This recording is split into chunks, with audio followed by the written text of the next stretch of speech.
अहानबदा movies reveal मणिपुरना मयामबु तरामना ओक्सबगा लोइनना इकोकनोना खुरुमजरी ngasisu मूवीज रिवील मणिपुरना हॉरर एक्शन कैटेगरीदा चनबा हॉलीवुड मूवी अमा पुदुना लाक्चरीबा मूवी असिगी ममिंगना ड्रैकुला अनटोल्ड हाइरिबा मूवी असी 2014 दा रिलीज तौदुना IMDb गी रेटिंग दा 10 गी मनुंगदा 6.3 फंखी गूगल यूजर सिंगना 84% लाइक पीबा अदुगुमलबा मूवी अमनी मूवी असिदा मरुओइबा सक्तम लांगलिबा सिंगदी ड्रैकुला ब्लैड की सक्तम दा लुक इवांस मिरेना की सक्तम दा सारा गेडोन हेमजा वे की सक्तम दा फर्डिनांड किंग्सले सुल्तान मेहमद की सक्तम दा डोमिनिक कूपर असिना सिंगबनी मूवी असी मणिपुरी दा हंदोक्सबा मतमदा सोइखिबा लानखिबा चिथा नांदा हुबा यावरबसु मूवीज रिवील मणिपुर की माइकैदगी ngakpiyu haina nolukna ningsingjari movie असी हौजरगे मयाम पुकनिंग चंगना तामिनरसी मूवी असी के हौरकपदा अंगांग नुपी अमगी खोंजेलदा असुमना वारी लिरमी मदुदी सही असी 1442 नि टर्किश की सुल्तान हाइबदी निंगथौना ट्रांसिल्वेनिया कौबा लमदम अमदा लंदा सलक्तुना लौसिलमी ट्रांसिल्वेनिया की अंगांग लिसिंग अमा टर्किश की लामी सिंगना ओट नैरमी अंगांग लिसिंग अमा टर्किश की लामी सिंगना मिनुंगसी लेतना ओट नैबदुगी मरक्तगी यामना साथीबा नाहा ओइरिबा प्रिंस अमा ममिंगना ब्लैड कौबा अमा टर्किश सिंगी मायोक्ता थोलक्लमी ब्लैड की ममिंग असी Vlad the Impaler son of dragon हाइनसु खंगनरमी महागना टर्किश की लामी सिंगबु अमममता ओइना हातोअमी मतोसुमना ट्रांसिल्वेनिया द ब्लैड की मखादा इंग तपना पालमी मसिदगी पृथ्वी की मियामना ब्लैड पु ड्रैकुला हाइना खंगनखिरमी मथंगी सिन असिदा उरी एखोइना ब्लैड अमदी महाकी कमरेड सिंगना तुरेल अमगी मनाक्ता लैरमी अमदी तुरेल अदुदा हेलमेट अमा तादुना लैरमी हेलमेट अदु उबदा ब्लैडना टर्किश सिंग अमुखना ट्रांसिल्वेनिया दा चंगसिलक्लब्रा हाइना खनरमी ब्लैडना अकोइबगी फिबम अदु येंगलमी अमदी हेलमेट असी मथक्ता उरिबा ब्रोकन टूथ माउंटेन कौबा असिदगी तुरेल असिदा चेंदरकपनी हाइना मयाम अदुदा हाइरमी मसिदगी ब्लैडना महाकी कमरेड अमदा नहाक कैस्टल दा हल्लो अदुगा लामी सिंग अदु सेक्शन लैनबा हायु अमदी सेंट्री तारिबा सिंग अदु मसिंग हेंगललु हाइना हाइरमी ब्लैडना मखा तारदुना टर्किश सिंगना महाकी लमदा चंगसिलक्लिबा सि लाउथोक्तबा लान अमगी खुदमनी हाइना हाइरमी मतोसुमना ब्लैड अमदी महाकी खोंगबु अनिगा लोइनना मथक्ता उरिबा माउंटेन अदुदा चलमे अदुबु कमरेड सिंगी मरक्ता कैप्टन पेट्रू कौबमना तुरेलदा तादुना लैरमलिबा हेलमेट अदुदा खोदखिबगी ममी ताबा थेंगनरमी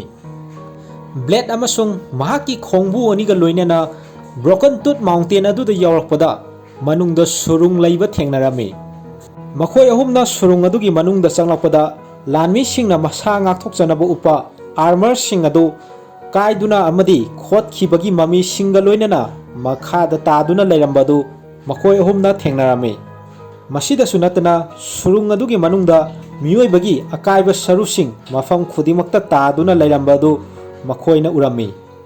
सुरुंग मनुंगी अमम्बा मरक्तगी मीनी सानी खंगदबा मना ब्लैड का लामिनबा मियोय अनिदुदा अटैक तौरमी अमदी ब्लैड ता चोंगसिलक्तुना अटैक तौगे तौरपदा मखुत्ता पाइरमलिबा थांग अदुना मीनी सानी खंगदबा दुदा यानसिलमी अमदी थांग अदु ब्लैड की मखुत्तगी नानथोक्तुना मखादा तारमी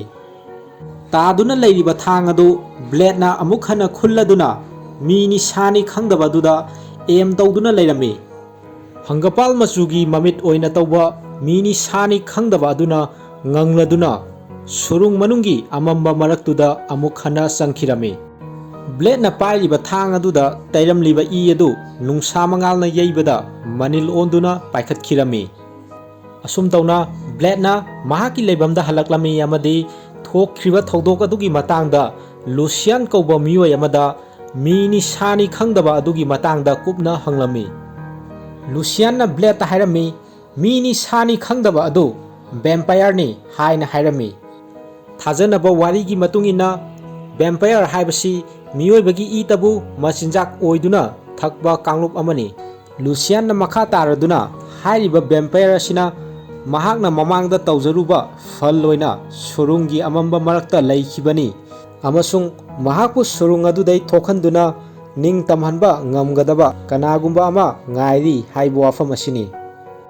masigi matungda Blade na mahaki nupi Mirena amadi masagi manakta laklami makhoi anina Blade pu halakpa uboda haraurami Blade amasung mahaki nupi Mirena ga wari sanarami maduda Mirena na mangonda haibadi Blade da kanana attack tawraklibano haina hanglami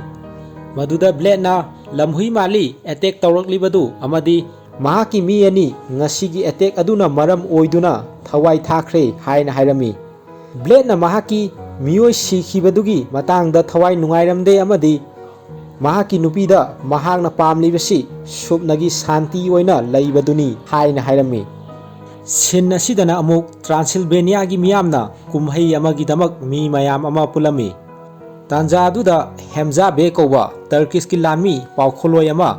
atopa lami single oinana mayamna pulliba mafam aduda changlaklami Hemza Bey na Blade ta hairaklami madudi Turkish ki Sultan Mehmet II na nahak amasung nahak ki nasanupada ikai khumnabu ulai haina tamlami maduda Blade na Sultan Mehmet II da pigadaba silver coin singadu thorang tawduna thamlabani haiduna silver coin singadu puthoroklami Hemza Bey na makha tarakladuna makhoigi Turkish lami sing scout chakhibadagi halaktribasi mangkhribasi makhoi khanglamloi khanbra haina Blade ta hanglami maduda Blade na makhoi singadu aina hatpa nate haina khumlami mahakna makha taraduna silver coin sing asi puduna mafam asidai chatkro haina Hemza Bey da hairami Hemza Bey na chatke tawbada aroibo oina haigedaba ama leiri hairaduna Turkish ki Sultan Mehmet na mahaki army gi darkar oiba angang lising ama pigadabani haina haireklami hairekliba wafam adu tabada mafam aduda tilliba mayam adu sauraklami Blade ki nupi Mirena na mahaki masanupasu angang lising ama piyu haibadugi marakta yaukhigadra haina akiba faurami makhatana Hemza Bey na hairami lami oibasi angang oina khangatlabadi atopa sangsar ama lei haibasi makhoina khanglaroi amadi makhoina atopa singbu wahang hangdana hatpa ngamlani amadi complain tawdana sibasu ngamlagani haina mayam aduda hairami mahakna makhatana Blade ta haireklami nahakidi lami leibasu nate aduna akhoina haireklibasi illu natrabadi tholokpa khudimak mayoknaba tabani haina hairami masi hairamlaga Turkish ki lami sing adu mafam adu thadoktuna satkhirami masigi tungda Blade na Turkish ki lami singna kem tawduna leiriba mafamda Turkish Sultan Mehmet II ga wari sananaba chalami Blade amasung Mehmet unarami maduda Blade na Mehmet ta hairami angang lising amadagisu henba amadi lisingdugi mahutta mahak oina makhoigi darkar oigadabadu sijinnaro haina Mehmet ta hairami adubu Mehmet na Blade ki wafam adubu yaramde amadi Blade ki masanupa yauna angang lising ama makhoigi manakta puduna lakadabani haina Turkish ki Sultan Mehmet II na Blade ta hairami sin asidana amuk Blade amadi mahaki imungi miyoi singna makhoigi masanupa adu Hemza Bey na luchingba Turkish ki lami singda sinanaba puraklami Blade na Hemza Bey da masanupa adu sinarage haibagi moongda pusalaklami Hemza da masanupa adu sinaramdaida Blade na masanupa da tapna hairami haujimak namagi manakta selo haina madu tabda masanupa adu mamagi manakta khudakta senkhirami amadi khanghoudana Blade na Hemza gi thang adu satladuna Hemza gi makhut adu kakthalami amadi Hemza bu hatoami Blade na ingna amadi khonglei thuna atopa leihoriba Turkish ki lami sing adusu hatoklamkhi Blade na tawkhriba sing adugi damak Turkish ki Sultan Mehmet na Transylvania gi miyam pumbada soidana laman khumlaklagani amadi lan hauраklagani haina Blade ki miyoi amana Blade ta hairami maduda Blade na Transylvania gi miyam adubu ngak senaba mahak lambi thirukhige hairamlaga mini sani khangkhidaba kona thangda vampire oiramba aduna leiriba Broken Tooth Mountain da laklami Blade na matawasumna Broken Tooth Mountain da yawraklami amadi mahakna surung adugi manungda changlaklami ꯃꯍꯥꯛꯄꯨ ꯆꯪꯂꯛꯄ ꯑꯗꯨ ꯎꯕꯗ ꯑꯃꯝꯕ ꯃꯔꯛꯇꯒꯤ ꯅꯍꯥꯛ ꯑꯃꯨꯛ ꯂꯥꯛꯂꯦ ꯍꯥꯏꯅ ꯕ꯭ꯂꯦꯗꯇ ꯍꯥꯏꯔꯛꯂꯝꯃꯤ꯫ ꯈꯪꯍꯧꯗꯅ ꯕ꯭ꯂꯦꯗꯀꯤ ꯃꯥꯡꯗ ꯚꯦꯝꯄꯥꯌꯔ ꯑꯗꯨꯕꯨ ꯊꯣꯛꯂꯛꯂꯝꯃꯤ꯫ ꯚꯦꯝꯄꯥꯌꯔ ꯑꯗꯨꯅ ꯕ꯭ꯂꯦꯗꯇ ꯆꯪꯁꯤꯟꯗꯨꯅ ꯃꯅꯝ ꯅꯝꯃꯝꯃꯤ ꯑꯃꯗꯤ ꯕ꯭ꯂꯦꯗꯄꯨ ꯀꯔꯤꯒꯨꯝꯕ ꯑꯃ ꯄꯥꯝꯕꯒꯤ ꯃꯃꯤ ꯇꯥꯏ ꯍꯥꯏꯅ ꯚꯦꯝꯄꯥꯌꯔ ꯑꯗꯨꯅ ꯕ꯭ꯂꯦꯗꯇ ꯍꯥꯏꯔꯝꯃꯤ꯫ ꯚꯦꯝꯄꯥꯌꯔ ꯑꯗꯨꯅ ꯃꯈꯥ ꯇꯥꯔꯗꯨꯅ ꯑꯄꯥꯝꯕ ꯑꯗꯨ ꯐꯪꯅꯕꯒꯤꯗꯃꯛ ꯅꯁꯥꯒꯤ ꯃꯣꯡꯐꯝꯗ ꯀꯔꯤꯒꯤꯗꯃꯛ ꯆꯪꯖꯔꯛꯂꯤꯕꯅꯣ ꯍꯥꯏꯅ ꯍꯪꯂꯝꯃꯤ꯫ ꯃꯗꯨꯗ ꯕ꯭ꯂꯦꯗꯅ ꯃꯍꯥꯛꯇꯤ ꯑꯄꯥꯝꯕ ꯍꯥꯏꯕ ꯑꯃ ꯂꯩꯇ꯭ꯔꯦ, ꯃꯍꯥꯛꯀꯤ ꯂꯩꯕꯥꯛ ꯑꯗꯨ ꯇꯔꯀꯤꯁꯁꯤꯡꯅ ꯃꯥꯡꯍꯜꯂꯒꯅꯤ ꯍꯥꯏꯅ ꯀꯤꯍꯜꯂꯛꯂꯦ꯫ ꯅꯍꯥꯛ ꯇꯧꯅ ꯍꯥꯏꯕꯗꯤ ꯚꯦꯝꯄꯥꯌꯔ ꯑꯗꯨꯒꯨꯝꯅ ꯄꯋꯥꯔ ꯄꯥꯏꯔꯕꯗꯤ ꯑꯩꯅ ꯌꯦꯛꯅꯕꯁꯤꯡꯕꯨ ꯊꯤꯡꯗꯨꯅ ꯑꯩꯍꯥꯛꯀꯤ ꯄ꯭ꯔꯖꯥ ꯐꯦꯃꯤꯂꯤꯁꯤꯡꯕꯨ ꯉꯥꯛ ꯁꯦꯟꯕ ꯉꯝꯒꯅꯤ ꯍꯥꯏꯅ ꯚꯦꯝꯄꯥꯌꯔ ꯑꯗꯨꯗ ꯍꯥꯏꯔꯝꯃꯤ꯫ ꯚꯦꯝꯄꯥꯌꯔ ꯑꯗꯨꯅ ꯑꯃꯨꯛ ꯍꯥꯏꯔꯛꯂꯝꯃꯤ, ꯕ꯭ꯂꯦꯗꯅ ꯃꯔꯥꯜ ꯂꯩꯇꯕ ꯃꯤꯑꯣꯏꯁꯤꯡꯕꯨ ꯍꯥꯠꯄꯗ ꯀꯔꯤ ꯐꯥꯎꯈꯤ ꯍꯥꯏꯅ ꯍꯪꯂꯝꯃꯤ꯫ ꯃꯗꯨꯗ ꯕ꯭ꯂꯦꯗꯅ ꯃꯍꯥꯛ ꯀꯔꯤꯁꯨ ꯐꯥꯎꯗꯦ ꯃꯔꯝꯗꯤ ꯃꯤꯑꯣꯏꯕꯅ ꯊꯥꯡꯒꯤ ꯃꯍꯨꯠ ꯍꯤꯡꯆꯥꯕ ꯑꯣꯏꯅ ꯀꯤ, ꯑꯗꯨꯅ ꯍꯤꯡꯆꯥꯕꯁꯤꯡꯗꯒꯤ ꯂꯥꯞꯅ ꯆꯦꯜꯂꯤ ꯍꯥꯏꯅ ꯚꯦꯝꯄꯥꯌꯔ ꯑꯗꯨꯗ ꯍꯥꯏꯔꯝꯃꯤ꯫ ꯕ꯭ꯂꯦꯗꯅ ꯃꯈꯥ ꯇꯥꯔꯛꯑꯝꯃꯤ, ꯀꯔꯤꯒꯨꯝꯕ ꯃꯇꯝꯗ ꯃꯥꯂꯦꯝꯁꯤꯗ ꯍꯦꯔꯣꯒꯤ ꯃꯍꯨꯠ ꯍꯤꯡꯆꯥꯕꯅ ꯍꯦꯟꯅ ꯃꯊꯧ ꯇꯥꯔꯛꯏ ꯍꯥꯏꯅ ꯍꯥꯏꯔꯝꯃꯤ꯫ ꯕ꯭ꯂꯦꯗꯀꯤ ꯋꯥꯍꯩꯁꯤꯡ ꯑꯗꯨ ꯇꯥꯔꯕ ꯇꯨꯡꯗ ꯚꯦꯝꯄꯥꯌꯔ ꯑꯗꯨꯅ ꯃꯍꯥꯛꯅ ꯍꯤꯡꯆꯥꯕ ꯑꯣꯏꯕꯁꯤ ꯀꯃꯥꯏꯅ ꯇꯧꯏ ꯈꯪꯕ꯭ꯔꯥ, ꯑꯩꯅ ꯁꯣꯏꯗꯅ ꯎꯠꯀꯅꯤ ꯍꯥꯏꯅ ꯕ꯭ꯂꯦꯗꯇ ꯍꯥꯏꯔꯝꯃꯤ꯫ ꯃꯇꯧ ꯑꯁꯨꯝꯅ ꯕ꯭ꯂꯦꯗꯅ ꯍꯤꯡꯆꯥꯕ ꯑꯣꯟꯕ ꯄꯥꯝꯂꯤꯕꯗꯨ ꯚꯦꯝꯄꯥꯌꯔ ꯑꯗꯨꯅ ꯃꯍꯥꯛꯀꯨꯝꯕ ꯃꯤ ꯑꯁꯤ ꯑꯩꯅ ꯉꯥꯏꯔꯛꯄꯅꯤ ꯍꯥꯏꯔꯗꯨꯅ ꯚꯦꯝꯄꯥꯌꯔ ꯑꯗꯨꯅ ꯃꯍꯥꯛꯀꯤ ꯃꯈꯨꯠ ꯑꯗꯨ ꯆꯤꯛꯊꯠꯂꯝꯃꯤ ꯑꯃꯗꯤ ꯏ ꯃꯌꯥꯝ ꯑꯃ ꯇꯥꯔꯛꯂꯝꯃꯤ꯫ ꯚꯦꯝꯄꯥꯌꯔꯒꯤ ꯏꯁꯤꯡ ꯑꯗꯨ ꯊꯛꯆꯤꯜꯂꯨ ꯍꯥꯏꯅ ꯕ꯭ꯂꯦꯗꯇ ꯍꯥꯏꯔꯝꯃꯤ꯫ ꯏ ꯑꯁꯤ ꯊꯛꯂꯕꯗꯤ ꯚꯦꯝꯄꯥꯌꯔꯒꯤ ꯁꯛꯇꯤꯁꯤꯡ ꯑꯗꯨ ꯕ꯭ꯂꯦꯗꯇꯁꯨ ꯐꯪꯂꯗꯨꯅ ꯃꯤꯑꯣꯏ 100ꯒꯤ ꯄꯥꯡꯒꯜꯁꯨ ꯌꯥꯎꯔꯒꯅꯤ, ꯊꯋꯥꯟꯃꯤꯆꯥꯛꯅ ꯇꯥꯔꯛꯄꯒꯨꯝ ꯌꯥꯡꯅ ꯆꯠꯄꯁꯨ ꯉꯝꯂꯒꯅꯤ, ꯅꯨꯡꯗꯥꯡꯒꯤ ꯃꯇꯝꯗ ꯂꯝꯕꯥ ꯄꯥꯕꯤꯅꯕ ꯂꯩꯔꯔꯣꯏ, ꯃꯤꯑꯣꯏꯕꯒꯤ ꯁꯥꯎꯝꯗ ꯎꯕ ꯑꯃꯁꯨꯡ ꯇꯥꯕꯁꯨ ꯉꯝꯂꯒꯅꯤ꯫ ꯑꯗꯨꯕꯨ ꯏ ꯑꯁꯤꯕꯨ ꯍꯦꯛ ꯊꯛꯂꯕ ꯅꯍꯥꯛꯅ ꯃꯤꯑꯣꯏꯕꯒꯤ ꯏꯕꯨ ꯑꯗꯨꯛꯀꯤ ꯃꯇꯤꯛ ꯊꯤꯡꯕ ꯉꯝꯗꯅ ꯑꯔꯥꯝ ꯈꯧꯔꯥꯡꯕ ꯄꯣꯛꯂꯒꯅꯤ ꯍꯥꯏꯅ ꯚꯦꯝꯄꯥꯌꯔ ꯑꯗꯨꯅ ꯕ꯭ꯂꯦꯗꯇ ꯍꯥꯏꯔꯝꯃꯤ꯫ ꯏ ꯑꯁꯤ ꯊꯛꯂꯕ ꯇꯨꯡꯗ ꯃꯤꯑꯣꯏꯕꯒꯤ 이부 ꯅꯨꯃꯤꯠ 6ꯅꯤ ꯊꯛꯇꯕ ꯉꯝꯂꯕꯗꯤ ꯕ꯭ꯂꯦꯗꯅ ꯍꯥꯟꯅꯒꯤ ꯃꯤꯑꯣꯏꯕꯒꯤ ꯄꯨꯟꯁꯤꯗ ꯍꯟꯖꯤꯟꯕ ꯉꯝꯒꯅꯤ ꯍꯥꯏꯅ ꯚꯦꯝꯄꯥꯌꯔ ꯑꯗꯨꯅ ꯍꯥꯏꯔꯝꯃꯤ꯫ ꯑꯁꯨꯝ ꯇꯧꯅ ꯕ꯭ꯂꯦꯗꯅ ꯚꯦꯝꯄꯥꯌꯔ ꯑꯗꯨꯒꯤ ꯏ ꯑꯗꯨꯕꯨ ꯊꯛꯂꯝꯃꯤ꯫ ꯏ ꯑꯗꯨ ꯊꯛꯂꯨꯕꯗꯒꯤ ꯕ꯭ꯂꯦꯗ ꯒ꯭ꯌꯥꯟ ꯃꯥꯡꯗꯨꯅ ꯂꯩꯃꯥꯏꯗ ꯇꯥꯈꯤꯔꯝꯃꯤ꯫ ꯃꯁꯤꯒꯤ ꯇꯨꯡꯗ ꯇꯨꯔꯦꯜ ꯑꯃꯒꯤ ꯃꯈꯥꯗ ꯕ꯭ꯂꯦꯗ ꯂꯩꯔꯝꯃꯤ ꯑꯃꯗꯤ ꯒ꯭ꯌꯥꯟ ꯇꯥꯔꯛꯇꯨꯅ ꯍꯧꯒꯠꯂꯛꯂꯝꯃꯤ꯫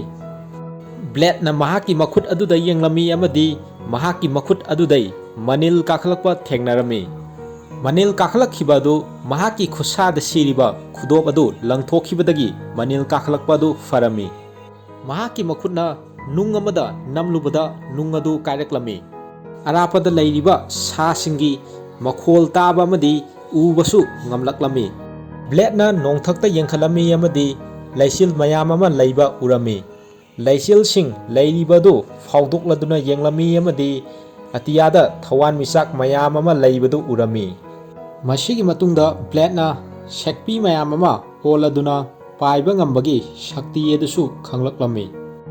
ꯇꯥꯟꯖꯥ ꯑꯗꯨꯗ ꯇꯔꯀꯤꯁꯀꯤ ꯂꯥꯟꯃꯤꯁꯤꯡꯅ ꯇ꯭ꯔꯥꯟꯁꯤꯜꯚꯦꯅꯤꯌꯥꯒꯤ ꯃꯤꯌꯥꯝꯗ ꯑꯦꯇꯦꯛ ꯇꯧꯔꯛꯄ ꯍꯧꯔꯛꯂꯝꯃꯤ꯫ ꯕ꯭ꯂꯦꯗꯅ ꯈꯣꯡꯂꯩ ꯊꯨꯅ ꯇ꯭ꯔꯥꯟꯁꯤꯜꯚꯦꯅꯤꯌꯥꯒꯤ ꯃꯤꯌꯥꯝꯅ ꯂꯩꯔꯤꯕ ꯀꯦꯁꯇꯜ ꯑꯗꯨꯗ ꯌꯧꯔꯛꯂꯝꯃꯤ꯫ ꯇꯔꯀꯤꯁꯀꯤ ꯂꯥꯟꯃꯤꯁꯤꯡ ꯑꯗꯨꯅ ꯃꯈꯣꯏꯒꯤ ꯀꯦꯁꯇꯜ ꯑꯗꯨꯗ ꯆꯪꯁꯤꯜꯂꯛꯂꯝꯃꯤ꯫ ꯃꯗꯨꯗ ꯕ꯭ꯂꯦꯗꯅ ꯇꯔꯀꯤꯁꯀꯤ ꯂꯥꯟꯃꯤ ꯃꯌꯥꯝ ꯑꯗꯨ ꯑꯃꯃꯝꯇ ꯑꯣꯏꯅ ꯈꯣꯡꯂꯩ ꯊꯨꯔꯗꯨꯅ ꯎꯐꯨꯜ ꯇꯥꯅ ꯂꯣꯏꯁꯤꯟꯈꯤꯔꯝꯃꯤ꯫ ꯌꯦꯛꯅꯕꯁꯤꯡ ꯑꯗꯨꯕꯨ ꯂꯣꯏꯁꯤꯟꯈ꯭ꯔꯕ ꯇꯨꯡꯗ ꯕ꯭ꯂꯦꯗꯀꯤ ꯃꯤꯑꯣꯏꯁꯤꯡ ꯑꯗꯨ ꯕ꯭ꯂꯦꯗꯀꯤ ꯃꯅꯥꯛꯇ ꯂꯥꯛꯂꯝꯃꯤ꯫ ꯃꯗꯨꯗ ꯕ꯭ꯂꯦꯗꯅ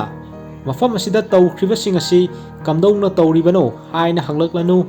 ꯃꯈꯣꯏꯅ ꯃꯐꯝ ꯑꯁꯤꯗ ꯁꯨꯝ ꯂꯩꯔꯕꯗꯤ ꯃꯈꯣꯏ ꯁꯦꯐ ꯑꯣꯏꯔꯔꯣꯏ, ꯑꯗꯨꯅ ꯃꯐꯝ ꯑꯁꯤ ꯊꯥꯗꯣꯛꯇꯨꯅ ꯌꯦꯛꯅꯕꯁꯤꯡꯅ ꯕꯣꯝ ꯇꯣꯞ ꯀꯥꯞꯁꯜꯂꯛꯄ ꯐꯪꯗꯅꯕ ꯑꯋꯥꯡꯕ ꯆꯤꯡꯊꯛꯇ ꯂꯩꯕ ꯀꯣꯖꯤꯌꯥ ꯃꯣꯅꯦꯁꯇ꯭ꯔꯤ ꯀꯧꯕ ꯑꯃꯗ ꯆꯠꯂꯁꯤ ꯍꯥꯏꯅ ꯃꯌꯥꯝ ꯑꯗꯨꯗ ꯍꯥꯏꯔꯝꯃꯤ꯫ ꯑꯁꯨꯝ ꯇꯧꯅ ꯇ꯭ꯔꯥꯟꯁꯤꯜꯚꯦꯅꯤꯌꯥꯒꯤ ꯄ꯭ꯔꯖꯥꯁꯤꯡ ꯑꯗꯨ ꯕ꯭ꯂꯦꯗꯅ ꯍꯥꯏꯔꯤꯕ ꯃꯐꯝ ꯑꯗꯨꯗ ꯃꯌꯥꯝ ꯑꯗꯨ ꯆꯠꯂꯝꯃꯤ꯫ ꯃꯇꯝ ꯈꯔꯒꯤ ꯇꯨꯡꯗ ꯕ꯭ꯂꯦꯗꯅ ꯃꯤꯑꯣꯏꯕꯒꯤ ꯏꯕꯨ ꯊꯛꯅꯤꯡꯕꯒꯤ ꯑꯔꯥꯝ ꯈꯧꯔꯥꯡꯕ ꯀꯥ ꯍꯦꯟꯅ ꯄꯣꯛꯂꯛꯂꯝꯃꯤ꯫ ꯕ꯭ꯂꯦꯗꯅ ꯃꯍꯥꯛꯀꯤ ꯃꯤꯁꯤꯡ ꯑꯗꯨꯒ ꯄꯨꯜꯂꯝꯂꯤꯕ ꯃꯐꯝ ꯑꯗꯨꯗꯒꯤ ꯊꯣꯛꯂꯛꯑꯝꯃꯤ ꯃꯔꯝꯗꯤ ꯕ꯭ꯂꯦꯗꯅ ꯃꯤꯑꯣꯏꯕꯒꯤ 이부 ꯊꯛꯅꯤꯡꯕꯒꯤ ꯑꯔꯥꯝ ꯈꯧꯔꯥꯡꯕ ꯄꯣꯛꯂꯤꯕ ꯑꯗꯨ ꯃꯍꯥꯛꯀꯤ ꯃꯤꯁꯤꯡ ꯑꯗꯨꯗ ꯑꯣꯟꯖꯟꯗꯅꯕ ꯃꯐꯝ ꯑꯗꯨꯗꯒꯤ ꯊꯣꯛꯂꯛꯄ ꯑꯣꯏꯔꯝꯃꯤ꯫ ꯑꯊꯦꯡꯕ ꯑꯍꯤꯡ ꯑꯗꯨꯗ ꯃꯤꯑꯣꯏꯕꯒꯤ ꯏꯕꯨ ꯊꯛꯅꯤꯡꯕꯅ ꯑꯔꯥꯝ ꯈꯧꯔꯥꯡꯕꯅ ꯉꯥꯎꯔꯕ ꯕ꯭ꯂꯦꯗꯅ ꯎꯁꯤꯡ ꯍꯧꯕ ꯑꯃꯒꯤ ꯃꯔꯛꯇ ꯂꯥꯛꯂꯝꯃꯤ꯫ ꯈꯪꯍꯧꯗꯅ ꯃꯈꯨꯠꯇ ꯊꯥꯡ ꯄꯥꯏꯕ ꯅꯨꯄꯥ ꯑꯃꯁꯨ ꯕ꯭ꯂꯦꯗꯀꯤ ꯃꯅꯥꯛ ꯑꯗꯨꯗ ꯆꯪꯂꯛꯂꯝꯃꯤ꯫ ꯅꯨꯄꯥ ꯑꯗꯨꯅ ꯕ꯭ꯂꯦꯗꯄꯨ ꯃꯤꯑꯣꯏꯕ ꯑꯣꯏꯔꯝꯕꯗꯒꯤ ꯑꯇꯣꯞꯄ ꯖꯤꯕ ꯑꯃꯗ ꯑꯣꯟꯈꯤꯕ ꯑꯁꯤ ꯈꯪꯂꯝꯃꯤ꯫ ꯅꯨꯄꯥ ꯑꯗꯨꯅ ꯃꯍꯥꯛꯀꯤ ꯃꯈꯨꯠ ꯑꯗꯨ ꯊꯥꯡ ꯑꯗꯨꯅ ꯏ ꯊꯣꯛꯍꯟꯗꯨꯅ ꯀꯞ ꯑꯃꯗ ꯏꯁꯤꯡ ꯑꯗꯨ ꯇꯥꯍꯜꯂꯝꯃꯤ꯫ ꯏ ꯑꯗꯨꯕꯨ ꯕ꯭ꯂꯦꯗꯇ ꯊꯛꯅꯕ ꯍꯥꯏꯔꯛꯂꯝꯃꯤ꯫ ꯃꯗꯨꯗ ꯕ꯭ꯂꯦꯗꯅ ꯏ ꯌꯥꯎꯔꯕ ꯀꯞ ꯑꯗꯨꯕꯨ ꯂꯪꯊꯣꯛꯈꯤꯔꯝꯃꯤ ꯑꯗꯨꯒ ꯅꯨꯄꯥ ꯑꯗꯨꯕꯨ ꯃꯍꯥꯛꯀꯤ ꯃꯅꯥꯛꯇꯒꯤ ꯂꯥꯞꯅ ꯂꯩꯅꯕ ꯍꯥꯏꯔꯝꯃꯤ꯫ ꯅꯨꯄꯥ ꯑꯗꯨ ꯆꯠꯈꯤꯔꯝꯃꯤ꯫ ꯃꯈꯥꯗ ꯇꯥꯗꯨꯅ ꯂꯩꯔꯤꯕ ꯏ ꯑꯗꯨ ꯕ꯭ꯂꯦꯗꯅ ꯎꯔꯛꯂꯝꯃꯤ꯫ ꯏ ꯑꯗꯨꯕꯨ ꯊꯛꯅꯤꯡꯕꯅ ꯃꯍꯥꯛ ꯉꯥꯎꯔꯝꯃꯤ꯫ ꯑꯗꯨꯕꯨ ꯏ ꯑꯗꯨ ꯃꯍꯥꯛꯅ ꯊꯛꯇꯅꯕ ꯍꯣꯠꯅꯕꯗ ꯋꯥꯖꯔꯝꯃꯤ ꯑꯃꯗꯤ ꯏ ꯑꯗꯨꯕꯨ ꯊꯛꯂꯝꯗꯦ꯫ ꯁꯣꯝꯗꯅ ꯇꯔꯀꯤꯁ ꯁꯨꯜꯇꯥꯟ ꯃꯦꯍꯃꯠ ꯑꯃꯗꯤ ꯃꯍꯥꯛꯀꯤ ꯃꯤꯑꯣꯏꯁꯤꯡꯅ ꯇ꯭ꯔꯥꯟꯁꯤꯜꯚꯦꯅꯤꯌꯥ ꯇꯝꯅ ꯌꯧꯁꯤꯜꯂꯛꯂꯝꯃꯤ꯫ ꯃꯃꯥꯡꯗ ꯕ꯭ꯂꯦꯗꯅ ꯇꯔꯀꯤꯁ ꯂꯥꯟꯃꯤꯁꯤꯡꯕꯨ ꯇꯨꯝꯅ ꯍꯥꯠꯈꯤꯕ ꯃꯐꯝ ꯑꯗꯨꯗ ꯃꯦꯍꯃꯠ ꯆꯪꯂꯛꯂꯝꯃꯤ꯫ ꯃꯗꯨꯗ ꯃꯐꯝ ꯑꯗꯨꯗ ꯇꯥꯗꯨꯅ ꯂꯩꯔꯝꯕ ꯀꯦꯞꯇꯦꯟ ꯑꯃꯅ ꯁꯤꯔꯝꯗꯥꯏꯒꯤ ꯃꯤꯀꯨꯞ ꯑꯗꯨꯗ ꯃꯦꯍꯃꯠꯀ ꯊꯦꯡꯅꯔꯝꯃꯤ ꯑꯗꯨꯒ ꯃꯦꯍꯃꯠꯇ ꯍꯥꯏꯔꯝꯃꯤ ꯃꯗꯨꯗꯤ ꯃꯥꯡꯗ ꯎꯔꯤꯕ ꯇꯥꯖꯁꯤꯡꯒꯤ ꯃꯇꯣꯟꯗ ꯇꯔꯀꯤꯁ ꯂꯥꯟꯃꯤꯁꯤꯡꯅ ꯁꯤꯗꯨꯅ ꯂꯩꯔꯤꯕ ꯑꯁꯤ ꯅꯨꯡꯉꯥꯏꯅ ꯌꯦꯡꯉꯨ ꯍꯥꯏꯅ ꯄ꯭ꯔꯤꯟꯁ ꯕ꯭ꯂꯦꯗꯅ ꯍꯥꯏꯔꯛꯄꯅꯤ ꯍꯥꯏꯕ ꯋꯥꯐꯝ ꯑꯁꯤ ꯁꯨꯜꯇꯥꯟ ꯃꯦꯍꯃꯠꯇ ꯇꯝꯂꯝꯃꯤ꯫ ꯁꯤꯟ ꯑꯁꯤꯗꯅ ꯕ꯭ꯂꯦꯗꯀꯤ ꯅꯨꯄꯤ ꯃꯤꯔꯦꯅꯥꯅ ꯕ꯭ꯂꯦꯗꯇ ꯑꯍꯣꯡꯕ ꯂꯥꯛꯂꯤꯕ ꯑꯁꯤꯒꯤ ꯃꯇꯥꯡꯗ ꯍꯪꯂꯝꯃꯤ꯫ ꯃꯗꯨꯗ ꯕ꯭ꯂꯦꯗꯅ ꯃꯍꯥꯛꯁꯤ ꯕ꯭ꯔꯣꯀꯟ ꯇꯨꯠ ꯃꯥꯎꯟꯇꯦꯟꯗ ꯃꯌꯥꯝꯅ ꯀꯤꯅꯔꯤꯕ ꯑꯗꯨꯒꯨꯝꯕ ꯕꯨꯠꯃꯛꯇꯤ ꯅꯠꯇꯕ ꯑꯃ ꯃꯍꯥꯛꯁꯨ ꯑꯣꯜꯂꯦ ꯍꯥꯏꯅ ꯍꯥꯏꯔꯝꯃꯤ꯫ ꯕ꯭ꯂꯦꯗꯅ ꯃꯈꯣꯏꯅ ꯂꯩꯔꯤꯕ ꯇꯦꯟ ꯑꯗꯨ ꯊꯥꯡꯅ ꯂꯦꯟꯊꯠꯂꯝꯃꯤ ꯑꯃꯗꯤ ꯅꯨꯡꯁꯥ ꯃꯉꯥꯜ ꯆꯪꯂꯛꯄ ꯑꯗꯨꯅ ꯕ꯭ꯂꯦꯗꯀꯤ ꯎꯟꯁꯥ ꯑꯗꯨ ꯁꯧꯗꯣꯔꯛꯇꯨꯅ ꯃꯅꯤꯜ ꯀꯥꯈꯠꯂꯛꯄ ꯑꯗꯨ ꯃꯤꯔꯦꯅꯥꯅ ꯎꯔꯝꯃꯤ꯫ ꯃꯍꯥꯛꯅ ꯏ ꯊꯛꯇꯅ ꯂꯩꯔꯛꯄ ꯑꯁꯤ ꯅꯣꯡꯃ ꯍꯧꯈ꯭ꯔꯕꯅꯤꯅ ꯅꯨꯃꯤꯠ ꯅꯤꯅꯤꯗ ꯉꯥꯏꯔꯦ ꯃꯍꯥꯛ ꯍꯥꯟꯅꯒꯤ ꯐꯤꯚꯝꯗ ꯍꯟꯖꯤꯜꯂꯒꯅꯤ ꯍꯥꯏꯅ ꯃꯤꯔꯦꯅꯥꯗ ꯃꯈꯥ ꯇꯥꯔꯝꯃꯤ꯫ ꯕ꯭ꯂꯦꯗꯅ ꯇꯧꯔꯤꯕ ꯑꯁꯤ ꯃꯈꯣꯏꯒꯤ ꯃꯆꯥ ꯑꯃꯗꯤ ꯃꯍꯥꯛꯄꯨ ꯀꯟꯅꯕꯅꯤ ꯍꯥꯏꯅ ꯍꯥꯏꯔꯝꯃꯤ꯫ ꯃꯇꯧ ꯑꯁꯨꯝꯅ ꯃꯤꯔꯦꯅꯥꯅ ꯕ꯭ꯂꯦꯗꯀꯤ ꯋꯥꯐꯝꯁꯤꯡ ꯑꯗꯨꯗ ꯌꯥꯔꯗꯨꯅ ꯏꯁꯣꯔꯅ ꯃꯍꯥꯛꯄꯨ ꯉꯥꯛꯄꯤꯕ ꯑꯣꯏꯁꯅꯨ ꯍꯥꯏꯅ ꯍꯥꯏꯔꯝꯃꯤ꯫ ꯃꯈꯣꯏ ꯑꯅꯤꯅ ꯋꯥꯔꯤ ꯁꯥꯅꯔꯤꯉꯩ ꯇꯥꯟꯖꯥ ꯑꯗꯨꯗ ꯃꯄꯥꯜꯗꯒꯤ ꯃꯤꯑꯣꯏ ꯑꯃꯅ ꯕ꯭ꯂꯦꯗꯄꯨ ꯀꯧꯔꯛꯂꯗꯨꯅ ꯃꯦꯍꯃꯠꯀꯤ ꯃꯤꯑꯣꯏꯁꯤꯡ ꯃꯐꯝ ꯑꯁꯤꯗ ꯅꯛꯁꯜꯂꯛꯂꯦ ꯍꯥꯏꯅ ꯍꯥꯏꯔꯛꯂꯝꯃꯤ꯫ ꯃꯗꯨꯗ ꯕ꯭ꯂꯦꯗꯅ ꯃꯍꯥꯛꯀꯤ ꯅꯨꯄꯤꯗ ꯃꯌꯥꯝꯒ ꯂꯣꯏꯅꯅ ꯑꯇꯣꯞꯄ ꯃꯐꯝ ꯑꯃꯗ ꯆꯠꯅꯕ ꯍꯥꯏꯔꯝꯃꯤ ꯑꯃꯗꯤ ꯅꯨꯃꯤꯠꯅ ꯇꯥꯈ꯭ꯔꯕ ꯇꯨꯡꯗ ꯃꯍꯥꯛ ꯁꯣꯏꯗꯅ ꯂꯥꯛꯀꯦ ꯍꯥꯏꯅ ꯃꯤꯔꯦꯅꯥꯗ ꯍꯥꯏꯔꯝꯃꯤ꯫ ꯑꯁꯨꯝ ꯇꯧꯅ ꯇ꯭ꯔꯥꯟꯁꯤꯜꯚꯦꯅꯤꯌꯥꯒꯤ ꯃꯤꯌꯥꯝ ꯑꯗꯨ ꯎꯃꯪ ꯑꯗꯨꯗ ꯑꯇꯣꯞꯄ ꯃꯐꯝ ꯑꯃꯗ ꯆꯠꯅꯕ ꯂꯥꯛꯂꯝꯃꯤ꯫ ꯎꯃꯪ ꯑꯗꯨꯗ ꯇ꯭ꯔꯥꯟꯁꯤꯜꯚꯦꯅꯤꯌꯥꯒꯤ ꯃꯤꯌꯥꯝ ꯑꯗꯨꯅ ꯂꯥꯛꯄꯗ ꯂꯨꯝꯗꯨꯅ ꯂꯩꯔꯝꯕ ꯇꯔꯀꯤꯁ ꯂꯥꯟꯃꯤꯁꯤꯡꯅ ꯃꯌꯥꯝ ꯑꯗꯨꯗ ꯑꯦꯇꯦꯛ ꯇꯧꯔꯛꯂꯝꯃꯤ꯫ ꯅꯨꯡꯗꯥꯡꯒꯤ ꯃꯇꯝꯁꯨ ꯑꯣꯏꯕꯅ ꯇꯥꯟꯖꯥ ꯑꯗꯨꯗ ꯕ꯭ꯂꯦꯗꯅ ꯁꯦꯛꯄꯤ ꯃꯌꯥꯝ ꯑꯣꯜꯂꯗꯨꯅ ꯇꯔꯀꯤꯁ ꯂꯥꯟꯃꯤꯁꯤꯡ ꯑꯗꯨꯗ ꯑꯦꯇꯦꯛ ꯆꯠꯊꯔꯛꯂꯝꯃꯤ꯫ ꯕ꯭ꯂꯦꯗꯀꯤ ꯃꯤꯑꯣꯏ ꯑꯃꯅ ꯃꯤꯔꯦꯅꯥ ꯑꯃꯗꯤ ꯃꯍꯥꯛꯀꯤ ꯃꯆꯥꯅꯨꯄꯥꯕꯨ ꯇꯔꯀꯤꯁ ꯂꯥꯟꯃꯤꯁꯤꯡꯗꯒꯤ ꯉꯥꯛ ꯁꯦꯜꯂꯝꯃꯤ꯫ ꯑꯗꯨꯕꯨ ꯕ꯭ꯂꯦꯗꯀꯤ ꯃꯤꯑꯣꯏ ꯑꯗꯨ ꯇꯔꯀꯤꯁ ꯂꯥꯟꯃꯤꯁꯤꯡꯒ ꯈꯨꯠ ꯊꯣꯛꯅꯕ ꯑꯗꯨꯗ ꯃꯕꯨꯛꯇ ꯊꯥꯡꯅ ꯌꯥꯜꯂꯛꯄꯗꯒꯤ ꯁꯣꯛꯇꯨꯅ ꯇꯥꯈꯤꯔꯝꯃꯤ꯫ ꯇꯔꯀꯤꯁ ꯂꯥꯟꯃꯤ ꯑꯗꯨꯅ ꯃꯤꯔꯦꯅꯥꯗ ꯑꯣꯟꯖꯜꯂꯛꯂꯝꯃꯤ꯫ ꯃꯇꯥꯡ ꯑꯗꯨꯗ ꯕ꯭ꯂꯦꯗꯅ ꯁꯦꯛꯄꯤ ꯃꯌꯥꯝ ꯑꯣꯜꯂꯗꯨꯅ ꯇꯔꯀꯤꯁ ꯂꯥꯟꯃꯤ ꯑꯗꯨꯗ ꯑꯦꯇꯦꯛ ꯆꯠꯊꯔꯛꯇꯨꯅ ꯂꯥꯟꯃꯤ ꯑꯗꯨꯕꯨ ꯃꯈꯣꯏꯅ ꯂꯩꯔꯤꯕ ꯆꯤꯡ ꯑꯗꯨꯗꯒꯤ ꯃꯈꯥꯗ ꯏꯟꯊꯔꯝꯃꯤ꯫ ꯇꯁꯦꯡꯅꯃꯛꯀꯤꯗꯤ ꯇꯔꯀꯤꯁ ꯂꯥꯟꯃꯤ ꯑꯗꯨ ꯃꯈꯥꯗ ꯇꯥꯗꯕꯤꯗ ꯆꯤꯡꯗꯨꯗ ꯅꯞꯄꯒ ꯌꯥꯜꯂꯒ ꯂꯩꯔꯝꯈꯤ꯫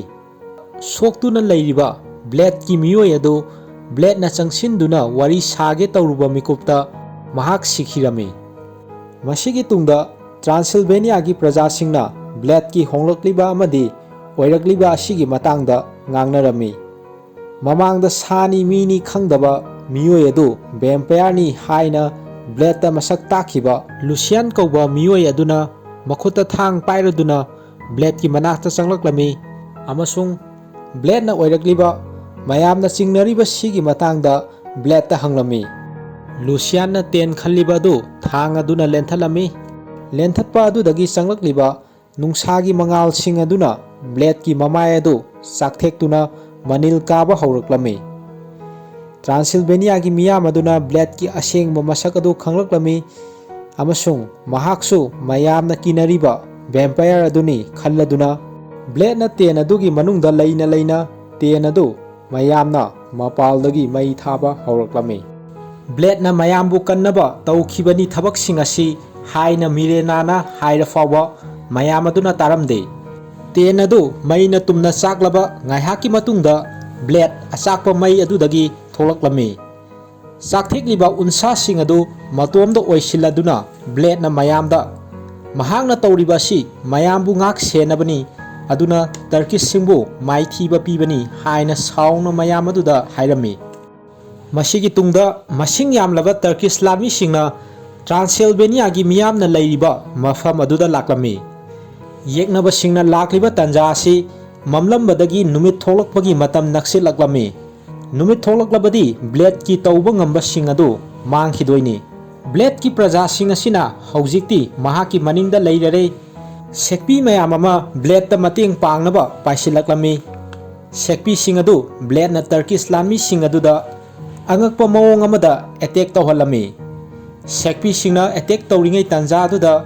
blade su sekpi oladuna sagol tongba ama Sultan Mehmed ni khalladuna attack tawrami. Adubu sagol tongliba miyoi adudi Mehmeti oiramdre. Blade ki nupi Mirena amadi masa nupana lehoriba aduda naroldagi Turkish lami singna sangsilaktuna makhoina leiramliba mathak adudai Mirenabu makhada intharaklami. Maduda Mirenana makhada tadoibagi yalaga leirami. Atopa lami sing aduna masa nupa adubu faduna pukhirami. Mirenana yalaga leiriba adu blade na lapna khanglaklami. Khudakta blade na sekpi oladuna Mirenabu kanba laklami. Mirena gi manakta leiramliba Turkish lami adu blade na hatoklami. Adubu Mirena na yalambadagi makhada takhiba adu blade na paithaduna kannaba honarabasu kanba ngamdana makhada takhibana hankirami. Mirenabu kannaba honarabasu upai leitrabada sirani khanglaba Mirenana mahaki i adu thaktuna makhoigi masanupa adu kannaba blade ta hairaklami. Upai leitraba blade na Mirenagi mangak samda siklami amadi mahaki i adu thaklami. Ahanba oina i thakriba sina blade na vampire olibasi amadi mahaki sakti asi matam supagi oirami. Masigi matungda Transylvania gi miyoi khara sokpana maram oiraga siramdai gi mikup oiramba adu blade na uraktuna mahaki i adu makhoi sing adu da pithaklami. Masigi tungda blade na mahaki masa ngakthoknaba amuk hanna lauthoklaroi khanduna thamkiba dragon yekpa armor adu selami. Somdana Turkish army kemta blade ki masanupa adu puraklami. Blade ki i pithakluba vampire olaba atopa Transylvania gi miyoi sing aduga mafam aduda laktuna yeknaba singbu landaba horaklami.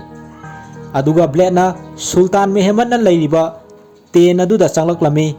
Mehmed na mahakna leiriba mafam adugi akoibada silver coin mayam ama sakhaiduna haidoklami. Silver coin sing adudai thaktorakpa arangba mangal sing aduna blade pu sondanabagi maram oirami. Blade na mahaki thang adu saturaktuna Mehmed ka amamam ta oina thang yanaba horoklami. Mehmed na silver coin sing adu blade ki mamaida langsilakpana maram oiraga blade pu masa sondarami. Mehmed na blade pu laimaida kautharaklami. Tuduna leiriba blade pu Mehmed na machil atumba amana blade ki hat mapada thilaktuna hatnaba honarami. Blade na sekpi amuk olaktuna Mehmed tagi machil atumba adu khanghaudana mulladuna Mehmed oina thilami. Blade na mahaki maming asi Dracula kawi son of devil ni hairaduna Mehmed ki mangakta chikladuna mahaki i adu thaktuna hatkhirami. Masanupa aduna blade ki manakta changsilaklami. Adubu Turkish lami sing tumna hatkhrabasu vampire olaba atopa Transylvania gi miyoi sing aduna makhoi gi aram khawangba si koknaba blade ki masanupa dagi i asi thaknaba wafam blade ta haudoraklami. Sangsilakliba nupa adubu Dracula haibadi blade na hatkhirami.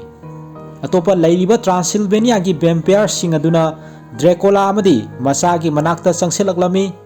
Mamangda blade pu vampire ni haina mayamda uthokhiba Lucian kauba nupa adu makuta cross pairaduna changlaklammi amadi mahak loinana masanupa adubu safagadaba mafamda pukhrage haina Dracula da hairami. Dracula na masanupa adubu Lucian ga chatkhinaba hairami. Aduga Dracula na nungsa khumjalladuna leiriba leichilsing adu hangdoklami leiriba wafamdi mamangda nungsabu khumjalliba leichilsing asi mahangna khumjan hankiba oirami nungsa tholakpa aduda Dracula masamak yauna amadi atai vampire sing adu sakthektuna loinamak mafam aduda sirami matawsumna Blade haibadi Dracula su sikhirami masigi tungda Blade ki masanupa adu Transylvania gi anauba ningthau ohelami